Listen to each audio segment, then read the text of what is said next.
আসসালামু আলাইকুম ফ্রেন্ডস। গতকালকে আমি পাখির একটি ভিডিও ছেড়েছিলাম আশা বার্ডস হাউস থেকে। সেটা হচ্ছে এই যে বড় বড় পাখিগুলো দেখছেন, এগুলো না প্রথমে এতটুকু ছোট ছিল, এরকম ছোট ছোট ছিল। এই যে দেখেন, এগুলো কিন্তু কোনোরের বেবি। এইরকম ছোট থেকে আমি ওদেরকে খাওয়াইছি। খাওয়ানোর পরে ওরা এই যে এখনও ওদেরকে খাওয়াইলাম। খাওয়ানোর পরে ওরা এরকম বড় হয়েছে। কিন্তু আমার এখানে একজোড়া কনুর পাখি আছে, সেটা হচ্ছে সান কনুর। এই যে এরা দুইজন, এদের নাম রাখা হয়েছে মনু। এরা দুইজন টেম।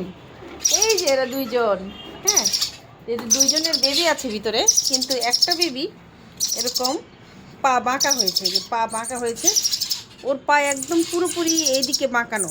তো আজকে আমি ফোম কেটে এইভাবে, বন্ধুরা আপনাদেরও যদি পাখির বাচ্চার যদি কোনো প্রবলেম হয়ে থাকে তাহলে আপনারা এভাবে ফোম কেটে লাগিয়ে দিবেন। ও এখন অনেকটাই সুস্থ। ওর পা একদম পিছনের দিকে, কিন্তু আরেকদিন দেখাবো আপনাদের পায়ের কন্ডিশনটা। এখন রাত হয়ে গেছে তো এই যে ওকে আমি এখানে এভাবে দাঁড় করিয়ে রেখে দিয়েছি। এভাবে দাঁড় করিয়ে রেখে দিলে ও সুন্দর মতো দাঁড়িয়ে থেকে এরকম বহুত পাখি আমি আরও ভালো করেছি। এরকম দাঁড়িয়ে থেকে থেকে পাখিগুলো একদম সুস্থ হয়ে যায়। আর এইরকম থেকে এইরকম হয়, এইরকম থেকে এরকম হয়। এখন আবার এই যে বড় হয়ে গেছে কিছু পাখি, ওই যে গতকালকে যে তিনটা, সেই তিনটাই এখানে আবার দেখালাম আপনাদেরকে। আর এগুলো আল্লাহর রহমতে আরও কিছু পাখি আছে, আগামীকালকে দেখাবো। আপাতত এই পর্যন্তই। জি, থ্যাংক ইউ, আসসালামু আলাইকুম।